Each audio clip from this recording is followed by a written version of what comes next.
또 이제 유력한 그 중량감 있는 정치인들도 이번에 지방선거에 많이 도전을 했는데 그 중에서 하나 눈에 띄는 게 송영길이라는 사람. 저는 송영길이 공천 안 되기를 몹시 속으로 바랬는데 왜 결국 또요? 공천이 되더만. 그러니까 송영길 나이도 있고 이력도 있기 네. 때문에 뭐 의원 한 번 더 하고 두 번 더 뭐가 하고 의미냐? 당대표도 심지어 해봤고 음. 나는 이게 마음대로 생각은 마음대로잖아요. 네. 근데 일단 김민석 총리가 약간 어울리지 않는 것 같아요. 총리 아, 자리에. 총리 자리에 선생님 예. 보시기에는 네. 그보다는 비서실장 자리에 딱 맞는 사람 같아. 아, 대통령이 가까이 있는 지근거리에서 보좌하는 가까이 있으면서 머리를 계속 대신 빌려서 물론 음. 이 대통령은 좀 그게 필요 없는 사람이긴 하지만 더 세심하게 음. 그리고 내각이 지금 중심제가 그래도 참 보람을 느끼는 게 문재인 정부 그 박근혜 정부 때부터 맨날 욕하는 게 내각은 허수아비고 전부 청와대 보좌진이 다 하지 않느냐. 수석이 내려줄 것만 건설부 장관도 기다려 뭐 환경부 장관도 기다려 전부 이게 청와대 수석들이 다 만들어 놓고 하명해서 집행기구로 다 내각을 만들어 놨어 이게 될 일이냐라는 말을 정말 너무나 많이 했었는데 이재명 대통령은 정말 내각 중심으로 가잖아요. 맞아요. 네. 수석 보좌관 회의가 힘을 발휘 안 해. 의견 투취함만 하는 자리지. 그래서 장관들의 위상이 굉장히 높아졌어요. 그 사이에. 음. 근데 그걸 통과를 하려면 약간 좀 조폭대장 같은 데도 좀 있어야 되고 그런 면도 있어야 되고 그러면서 똑똑하고 아하. 그러니까 유비보다 장비 같은 사람이 좀 있으면 좋겠는데 네. 관우가 더 낫겠다. 관우. 네. 그 딱 맞는 그림이 있구만. 아, 그러니까 선생님 말씀은 이번에 재보선에 송영길이 부족해서 나오지 말라는 얘기가 아니고 어울리는 자리를 찾아갔어야 되고 그렇다고 한다면은 내각을 통할할 수 있는 국정 2인자 총리로 난 추천하고 극감이라고 생각했다. 이 얘기하시는 거죠? 네. 그러니까 네. 그러니까 대통령께서 이제 불편해하시는 사람인지 아닌지 그건 확인이 안 돼서 그건 모르겠는데 저도 확인을 못 해봤어요. 그, 그 양반이 총리가 음. 되면요. 그 내각의 모습에 진짜로 2인자가 있는 거예요. 대통령 대행이 있는 거라고. 음. 근데 대통령이 지금 99.9%를 맡아서 하니 이게 언제까지 가겠냐고. 아무리 그렇죠. 대통령이 체력이 네. 좋아도 상당 부분을 책임 총리에게 위임을 하면서 지금은 우리 한국의 국제적 위상이 변한 일이어서 이제 외교 안보 쪽에 훨씬 할 일이 많아질 것 같거든요. 요번에 이제 그 정동영 장관 몇 마디 별거 아닌 것 같고도 가지고 뭐 이거 시비 거는 미국이 좀 판이니까. 견제하려고 네. 그러잖아요. 근데 그거 뚫어야만 되거든요. 이제는 미국의 말을 100% 수용해서 하라는 대로 하는 나라여서는 안 된다고. 우리가 미국 말만 듣고 석유가 저 바로 앞에 러시아에 있는데 가스가 못 가져오잖아. 멀리 가서 가져올 이유가 없는데 원래는. 네. 우리 이익 때문에 그렇죠. 네. 인도하고도 팍 뚫으면 음. 뭐 많은 게 있잖아요. 그런데 그전에는 그냥 하라는 대로 말만 들었는데 독자적 목소리를 내는 데 있어서는 교장과 교감이 역할 분담을 많이 하잖아요, 학교에서. 그렇죠, 그렇죠. 특히 예. 교감이 나쁜 일을 많이 하잖아요. 실은 교장 일인데 교감이 대신 나서서 매맞거든. 네. 근데 그렇게 하기에 송영길 의원이 참 맞아요. 그리고 제가 알고 있기로도 문재인 정부 때도 사실은 외교부 장관을 굉장히 하고 싶어 했다라는 게 예. 공개의 사실로 전해져 있고 그런 내각에서 일하는 직함을 갖고 싶다라는 본인의 욕망이 있기 때문에 그런 점과 합치되는 측면에서 선생님의 조언이라는 것이 굉장히 정말로 적합하게 적실하게 들리는 측면이 있는데 반면에 그럼에도 불구하고 이제 이번에 국회의원 선거 재보선이 끝나고 난 뒤에 열린민주당 안에서 여러 가지 권력의 재편 과정들 속에서 상당수의 또 민주당 지지자들은 전당대회에도 우리 송영길 전 대표가 도전해야 되지 않겠느냐고 뭔가 의견을 피력하는 분들도 있거든요. 근데 전당대회가 어떻게 흐를 건지는 현재로서는 그림이 그려지잖아요. 정청래가 이제 재선하는데 동의하는 사람들 한 덩어리. 그렇습니다. 네. 그거에 반대하는 사람들이 좀 이상해져 버렸어. 왜냐하면 당장 김득구하고 강득구하고 누구야 여자 이현주가 네. 떠오르고 거기 김민석이 결합돼 있는데 이게 이상해졌어.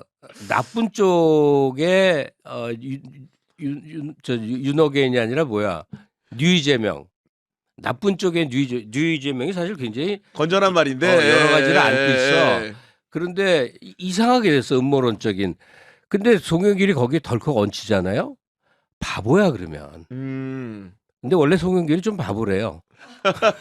그런 설이 있어. 엄청 똑똑하고 엄청 이거 직접 나오실 수 있어요. 뭐 어때? 엄청 똑똑하고 엄청 그 아는 것도 많고요. 그런데 아, 정치적인 선택 과정에서 왜 저래 할 때가 있대 좀. 네 그런 걸 좀 나쁘게 표현 헛똑똑이라고 이렇게 얘기해. 그런 측면 말씀하시는 거죠, 그러니까. 네, 똑똑한데. 예. 아니 제가 좀 너무 건방지게 얘기하는 건데. 네. 그래서 권하고 싶은 거는 그냥 뭐 나이 때문에 지금 초조할 수있는데 은인자중하시라. 그동안의 풍파를 사람들이 이미 다 알고 있어서 잠룡 상태로 계셔라. 당장 이번에 당선돼도 들어가서 뭐 당권을 잡으려고 한다든지 뭐 이러지 말고 기회는 자연히 온다. 네. 그리고 가만히 있어도 존재감이 있는 사람이거든요. 그러니까 왜 그 미국에는 우리로 치면 상임위 원장이 국제적인 데서 그 역할 많이 하잖아요. 맞아요. 분야별로. 네. 그러니까 개별 의원이지만 뭐 상임위 의장을 할 수도 있고 뭐 그밖에 의원 단위에서 국제적인 역학에 대응하고 또는 뭐 반발하고 싸우고 뭐 하여튼 여러 가지 역할에서 당 대표를 두고도 독자적으로 할 수 있는 역할이 많은 사람이어서 그냥 은인자중하고 있는 게 네. 최선인 것 같아요. 그리고 선생님의 그런 조언을 적극 수용해가지고 만약에 지방선거 이후에 여러 가지 개편 과정이 있다고 한다라면은 보십시오. 송영길은 총리로 간다. 예를 들어서 그럼 총리였던 김민석은 비서실장으로 갑니다. 강훈식은 어디로 보내야 되는 겁니까? 그러면은. 강훈식은 이제 다크호스가 완전히 됐죠. 네. 저는 이제 이재명 대통령의 영생과 연임을 추구하는 입장에서 오윤혜 씨보다 한술 더 드시려고 지금 보니까 연임까지 붙여가지고 지금. 차기를 얘기하기는 그런데 그러니까 강훈식 비서실장은 이번에 톡히 부각된 사람이에요. 맞아요. 네. 그리고 이 사람이 좀 연약해 보이거든요. 외견상이나 말투 이런 거는 약간 연약해 보이잖아요. 근데 그걸 권력을 등에 업고 일을 처리하는 걸 보면 굉장히 호감을 많이 얻었어요.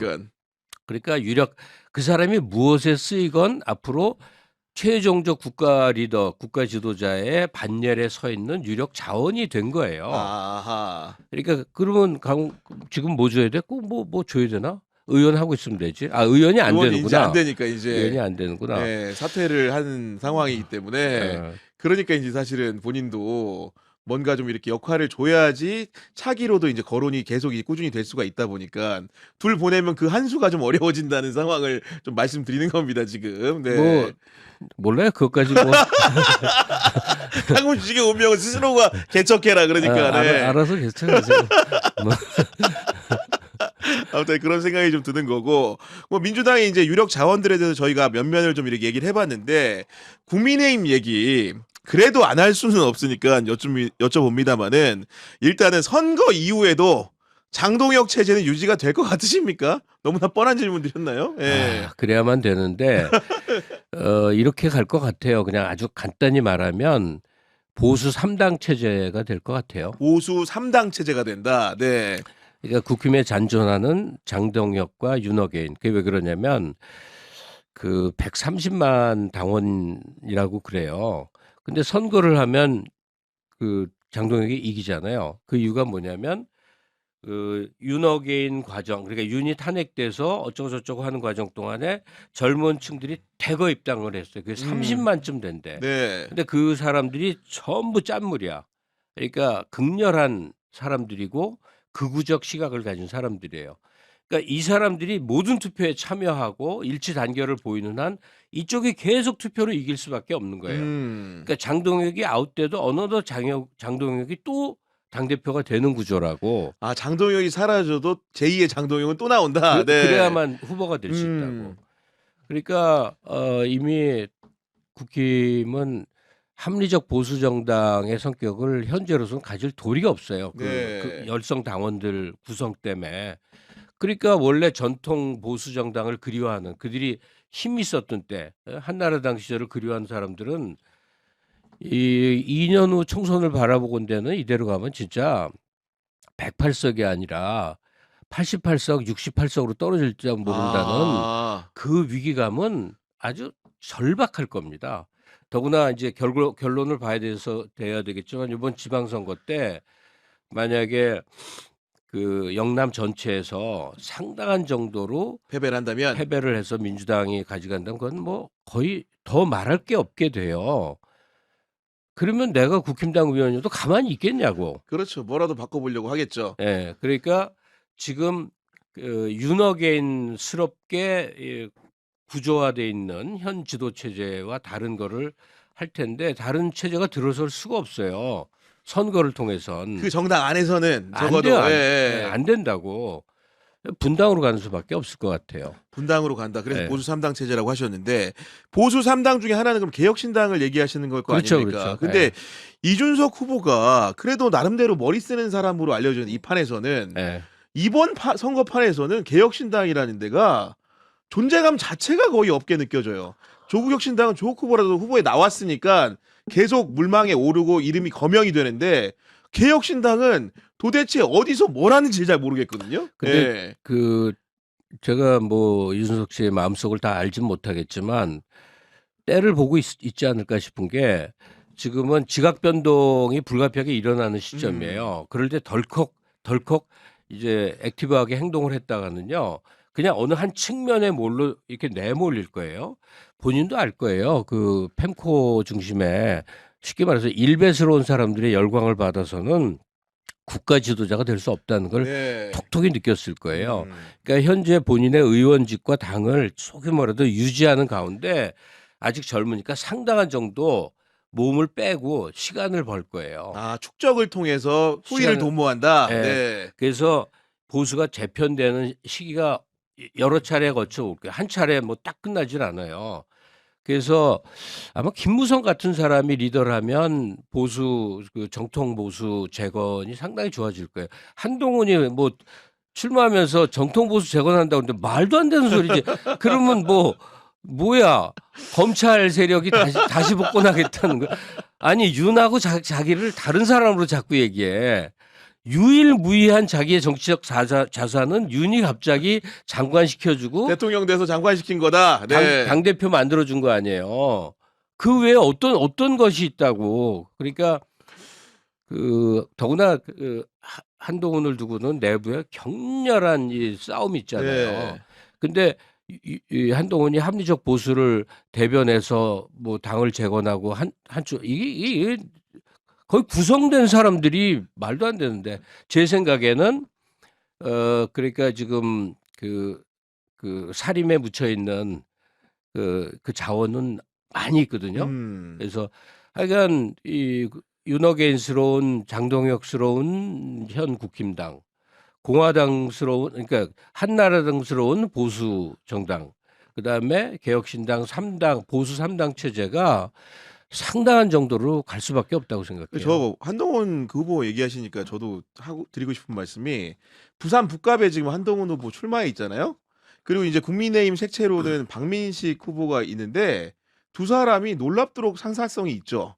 왜냐하면 둘 다 검사 출신이고 두 번째로는 윤석열 정부에서 장관한 사람들끼리 지금 싸우고 있는 거예요. 그렇죠. 예. 국가보훈부 장관 박민식 하지 않았습니까? 서로 매우 한동훈은 잘 법무부 알겠죠. 장관을 했고 그런 사이인데 지금 사람들한테 서로가 다르다라고 주장을 한다는 게 그게 이질적으로 누군가 받아들이겠습니까? 그런 상황들을. 그러니까 둘이 한 덩어리고 둘을 합친 게 표라고 봐야 돼요. 그러면 지금 하정 후보도 만만치 않은 거죠. 그렇죠. 합친다고 생각하면 예, 예, 예. 조국적으로는 네. 아니 합쳐서 1 플러스 1이 2가 되진 않고 1.5 정도 될 네. 텐데 하정우도 만만치 않은 선거라고 생각은 하는데 근데 그 부산 유권자들도 대도시 감성이 있어서 그냥 기대인데 그렇게 대구스럽지는 않을 것 같아요. 왜냐하면 전재수가 제시하는 미래 부산의 이 하정우는 일종의 그 하위는 아니고 대등한 파트너십으로 지금 그렇죠. 그려진단 말이에요. 그러면 그 북극 항로 개척에 있어서 태반은 지금 AI와 결합된 맞습니다. 네. 미래형 도크, 미래형 시설이 만들어질 텐데 그리고 그게 국가 차원의 입법으로 이루어질 것이고 그러니까 하정우 후보의 이 필요성 이런 거는 굉장히 클 텐데 그 지역민들이 거기에 대한 이해가 얼마나 있을 것이냐. 네. 참 그런 생각이 들어요. 그래도 뭐 그 최근에 나온 여론조사 보면은 하정우 후보한테 기대를 거는 그 지역 주민들이 많은 것 같아 가지고 선거 결과 역시 뭐 지금 낙관할 수는 없지만 치르면서 크게 인제 실수 포인트만 줄여간다고 한다면은 유리하지 않을까 정도는 생각을 좀 해 보는데 최근에 하정우 수석 같은 경우에 또 인제 그 시장 상인들 만나는 과정에서 인제 뭔가 물론 본인 해명은 전혀 다른 해명을 하고 있습니다마는 약간 이렇게 트집 잡히는 일들도 있었는데. 그러니까 뭐 손에 물 묻고 네. 손이 저려서 인제 이거 네네. 했다잖아요. 그게 이 사람의 평소 행동이던데. 그래요? 이거. 남한테 뭐 잘 비비나 아니 묻어보니까 제가. 그러니까 손이 인제 이러니까 근데 하여튼 뭐 좋지 뭐. 그 비난이라도 받아서 뉴스에 계속 뜨는 거. 그러니까 그 선거 기간에는 관심을 받는 게 1번이기 때문에 하정우 중심으로. 아니 그리고 비난받고 그 여파가 네. 찜찜하게 남으면 굉장히 안 좋은 건데 네. 이게 웃기는 해프닝이고 야 이걸 갖고 트집 잡아? 저 비판하는 놈들 참 쪼잔하다 이 생각 안 수준이 들겠냐고. 정책 가지고 비판하고 이래야지 생각 예. 가지고 비판해야지. 예. 그리고 전재수가 이제 미래 국가 지도 자원으로 굉장히 부상했다고 생각을 하는데 전재수가 시장 선거 운동하면서 하정우도 같이 이렇게 묻어서 그렇겠죠. 네. 잘 될 가능성이 높다고 봐요. 저는 이번에 전재수 후보 인제 사실 북구 주민들하고는 인제 작별을 고해야 되는데 그 구포시장에서 인제 연설했잖아요. 그런 모습도 인제 부부 같이 나와서 인제 절하고 하는 모습을 보면서 그 이재명 대통령 상대원 시장 연설할 때 물론 네. 비견할 바는 아닐 수 있어요. 예, 그 예. 감동이나 이런 측면에서. 그런데 여간 지역 주민에 대한 굉장히 이렇게 애착심도 좀 느껴지고 그리고 지역 그 상인들과 서로를 부르는 호칭 같은 게 있잖아요. 그러니까 정말 안 좋은 의미에서 형님 누나가 아니라 진짜로 뭔가 지역에서 끈끈하게 일체화된 그런 호칭들을 들으면서 '전재수 후보는 굉장히 정치력이 있는 것 같다.' 네. 이런 생각 정도 들었거든요. 네. 인물이에요, 인물. 네. 그동안 선생님도 봤는데. 보시기에도 그러면 그 차기 자원이라고 한다는 건 이 역시도 강훈식 그 실장도 얘기해 주셨지만은 '전재수 후보 역시 부산시장이 된다고 한다면은 차기 유력한 대선 후보 중에 하나다.' 이런 생각 하시는 거죠? 그럼요. 예. 네. 그 정도의 역량을 보였고 음. 그다음에 이제 결과를 내야 되겠지만 시장이 돼서 그건 뭐 충분히 예상되는 사실 그 집권당이면서 지자체장을 해서 모든 걸 걸고 다 하면 잘 안 되겠냐고. 그렇지. 예. 바보가 아니다며. 바보가 아니다. 다 웬만하면 되고 지금 HMM도 선거 전에 이미 지금 이전을 노사가 확정하지 않습니까? 예, 예. 네. 그런 상황 봤을 때는 잘 풀리지 않을까. 네. 뭐 괜히 시장 되고 도박에 빠지고 마약에 빠지지 않는 한 잘 될 겁니다. 그리고 끝으로 어쨌든 간에 그래도 선거는 선거잖아요. 그러니까 인제 그 민주당 후보들이 몸 조심도 해야 되고 향후에 이제 발언이나 정책 같은 경우에도 훨씬 더 신중한 태도로 임해야 될 텐데 좀 조언해 주실 부분이 있다면 좀 어떤 게 있으시겠습니까? 김갑수는 이상한 소리 잘한다고 그러는데 이상한 소리를 조금만 할게요. 네. 그냥 신중하지 말고 막 하세요. 이게 왜 그런가 내가 봤는데 네. 특히 이제 재보궐 같은 경우에 재보궐의 14군데 중에 13군데가 민주당 귀책 사유로 재보궐이 이루어져요. 그건 맞아. 예. 그러면 옛날 언론 지형이면요. 정말 민주당은 지금 가루가 되도록 매맞고 있었을 거야. 왜 국가 예산을 들여서 선거를 또 뽑게 했느냐. 그렇지. 여기 사기 대출 받았지. 저기 뭐 했지. 어. 근데 그 소리가 별로 안 들려와요. 쏙 들어갔어요, 이상하게. 그죠? 예. 이게 이제 행정부 이재명 정부가 갖고 있는 어떤 것 때문에 묻혀버리고 묻혀. 예. 또 야당이 워낙 도와주시니까 장동혁 그래서 묻힌 거지 과실이 없었던 게 아니에요. 맞습니다. 네. 그러니까 판세를 보니까 그래 마음껏 해라. 그러니까 어떻게 하는 것이 좋게 들리지라는 거에 너무 그러면 그러면 이렇게 가슴에 꽂히는 말 제대로 못해요. 네. 그러니까 뭐 옛날 이정현이 그건 좀 웃기는 거지만 이정현이 박근혜 시절에 갑자기 그 곡성이었던가 맞아. 예, 전라도 그 순천 순천 곡성 뭐 하여튼 예. 거기 어려운 지역에 나오는데 세금 예산 폭탄을 쏘겠습니다 해갖고 실제 어마어마한 예산 갖고 네. 와서 했단 말이에요. 그게 희망사항 같았는데 이정현이니까 됐단 말이에요. 그러니까 지역 발전을 위한 큰 그림들 또 잘못된 거에 대한 자기 반성도 그냥 거침없이 하고 하여간 거침없이 말하는 정치 풍토가 필요해요. 네. 그 주어진 틀 안에서 조심조심하고 하는 하는 것보다 것보다 옛날에는 아무것도 아니고 트집 잡아서 한 사람 아주 파멸을 시켰거든요. 정동영 의원 같은 경우 70대 이상 대학생 인터뷰가 오니까 70대 이상은 집에 가서 푹 쉬세요. 그거 한마디로 선거를 그냥 완전히 망쳐버렸잖아요. 예. 그게 조중동의 힘이었거든요. 네. 근데 지금은 그런 식의 이제 의도된 전략적 죽이기가 잘 안 먹혀요. 그래서 뭐 출마하신 분들 지금 포부가 얼마나 많겠어요. 절약하지 말고 마음껏 내 뿜었으면 좋겠어. 야, 근데 그렇게 선생님도 말씀하시는 거 보니까 아무래도 이제 이재명 대통령이 워낙 이제 후방에서 든든하게 받쳐주고 있다 보니까 후보들이 이렇게 자기 자유 발언을 마음껏 하더라도 그 틀거리 안에서 잘 해줄 거라는 기대와 확신이 유권자들이 있기 때문에 아니 이재명 대통령도 자기 개인적으로 분하고 화난 거 엑스에 막 써도 옛날 같으면 어찌 대통령이 이러냐라고 하는데 지금은 그 숨김없고 그 솔직한 네. 억울함의 토로에 대해서 사회가 있는 그대로 반응하지 그걸 대통령 죽이기에 나서서 못 그런다고. 근데 제가 보니까 대통령이 굉장히 능수능란한 게 이게 이제 야당 대표할 때랑 대통령일 때는 아예 위상이나 여러 가지 영향력 그리고 본인이 이제 보는 정보의 폭도 다르잖아요. 예를 들면 최근에 이제 모 신문의 과거 보도를 가지고 크게 꾸짖었잖아요. 네. 근데 그 신문이 또 잘한 보도에 대해서는 청와대가 또 의무로도 그렇게 칭찬을 했다고 그러더라고. 그러니까 무슨 얘기냐면은 이게 정말로 손바닥 안에 놓고 언론이라는 데가 옛날에 사실은 대통령 위에 있으니까 밤의 대통령이라고 한 거잖아요. 그걸 오히려 대통령의 지위나 영향력으로 정말로 이렇게 정말 어떻게 보면 자유자재라는 표현 좀 과하고 소나귀에 있다는 느낌을 줄 정도로 하는 걸 보면서 야, 이분이 보통 그런 기술력이 있는 사람이 아니구나 이런 생각도 좀 들었습니다. 네. 그러니까 리더는 기본적으로요 머리가 좋아야 돼요. 그러니까 그런 것 네. 같아. 그런 것 같아. 네. 아무튼 오늘 선생님하고 이제 이러저런 선거 얘기 해봤는데 다음 달쯤에 뵐 때는 아마도 선거가 직전이거나 혹은 끝나 있을 것 같은데 예. 그 우리 현상적으로 함께하는 그 상황들을 목도하게 될 텐데 그때 선생님이 예고하시던 결과가 어떻게 펼쳐질지 한번 기대를 가지고 한번 보도록 하겠습니다. 많은 사람이 그 얘기 하잖아요. 일단 지방자치 선거는 경북 제외한 전승을 거뒀으면 좋겠다. 네. 그다음에 보궐 14석 가운데 적어도 10석은 얻었으면 좋겠다. 그리고 그게 의미하는 바는 뭘까 한데 이재명 정부 1년에 대한 평가고 이 선거 결과가 좋다면 이제 국가가 스텝업 하는데 네. 유기적으로 얽히는 거죠. 전국이. 제가 지난번에서 그런 얘기했지만 지자체가 있음으로 해서 장점도 있지만 단점도 많다고.